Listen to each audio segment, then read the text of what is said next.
نحمده ونصلي ونسلم على رسوله الكريم أما بعد فأعوذ بالله من الشيطان الرجيم بسم الله الرحمن الرحيم إن الله وملائكته يصلون على النبي يا أيها الذين آمنوا صلوا عليه وسلموا تسليما اللهم صل على سيدنا محمد وعلى آل سيدنا محمد وبارك وسلم عليه.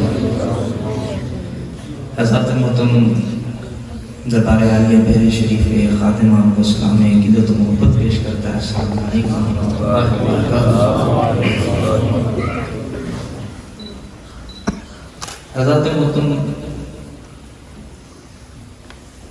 دنیا کے اندر کوئی بھی انسان جب کوئی کاروبار کرتا ہے تو اس کی پروموشن کے لیے، اس کی مارکیٹنگ کے لیے جو اس کاروبار کا مقصد یا اس کے جو مقاصد ہوتے ہیں ان کی تشہیر کرتا ہے. اسی طرح ہم جب اپنے بزرگان دین کی اس کی محفل کو سجاتے ہیں تو اس کے بھی کچھ مقاصد، اس کے بھی کچھ آبجیکٹیوز ہوتے ہیں جو ہم دنیا کے سامنے رکھ رہے ہیں. اگر آپ کا کاروبار گاڑیوں کا ہے تو آپ گاڑیوں کی مشہوری کریں گے. اگر آپ کا کاروبار عطر کا ہے تو آپ خوشبو اور عطر کی مشہوری کریں گے. اگر آپ کا کاروبار مٹھائی کا ہے تو آپ مٹھائی کی مشہوری کریں گے. اللہ والوں کا جو کاروبار ہوتا ہے وہ رسول اللہ صلی اللہ علیہ وآلہ وسلم کی محبت کو پھیلانا، اس کو عام کرنا ہوتا ہے. تو ہم اس چیز کی مشہوری کرتے ہیں کہ یا رسول اللہ غلام ہیں، غلام ہیں رسول میں، غلام یہ رسول میں تو ہونا عشق مصطفیٰ.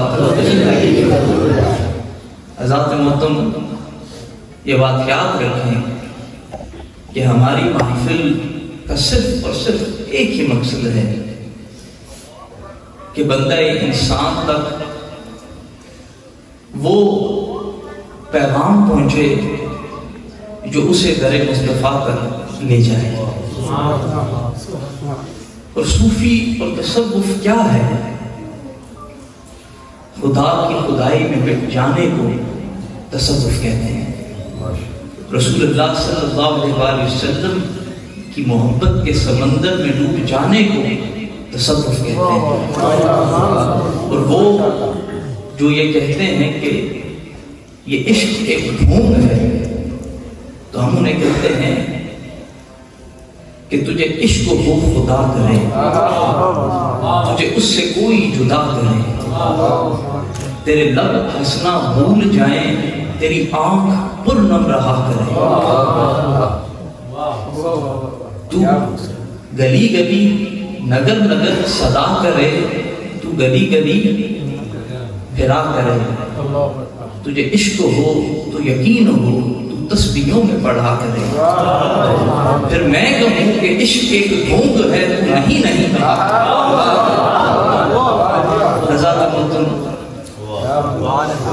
ہم نبی کریم صلی اللہ علیہ وسلم کی محبت اللہ سے طلب کرتے ہیں. ہمارے اوپر نبی کریم صلی اللہ علیہ وسلم کے جتنے بھی احسانات ہیں ان میں سب سے بڑا یہ احسان ہے کہ ہمیں نبی کریم صلی اللہ علیہ وسلم نے ایک رب کا تعارف دیا، ایک اکیلا یکتا الہ جس کی ہم عبادت کرتے ہیں، جو ہر چیز پہ قادر ہے. آج میں انتہائی خوشی کے ساتھ آپ سارے حضرات کے سامنے حاضر ہوں اور یہ دعا کرتا ہوں کہ اللہ تعالیٰ ان بچوں کو جنہوں نے قرآن مجید فرقان حمید کو اپنے سینے میں محفوظ کیا ہے، ان کو قرآن کے اوپر عمل کرنے کی توفیق عطا فرمائے۔ اور آپ کے سامنے ایک بہت ہی خوبصورت، ایک بہت ہی قابل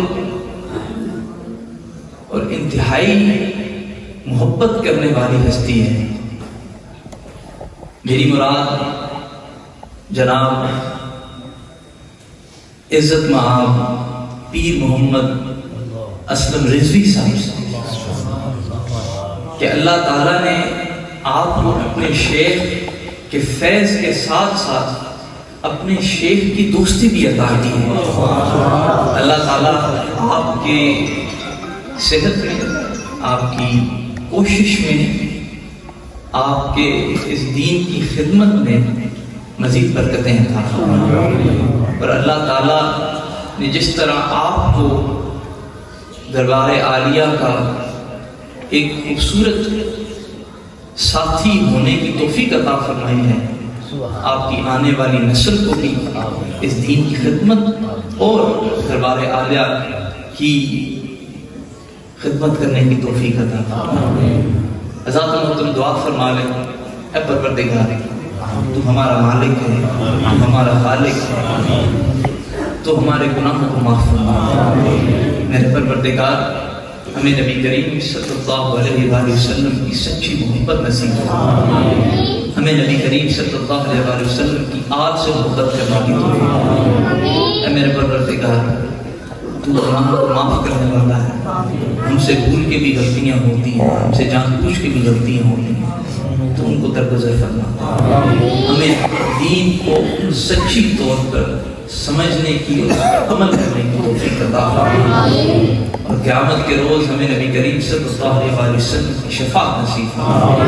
ربنا آتنا فی الدنیا حسنۃ وفی الآخرۃ حسنۃ وقنا عذاب النار وقنا عذاب القبر وقنا عذاب الحشر وقنا عذاب الميزان لا اله الا انت سبحانك اني كنت من الظالمين سبحان ربك رب العزة عما يصفون وسلام على المرسلين والحمد لله رب العالمين اجمعين برحمتك يا رب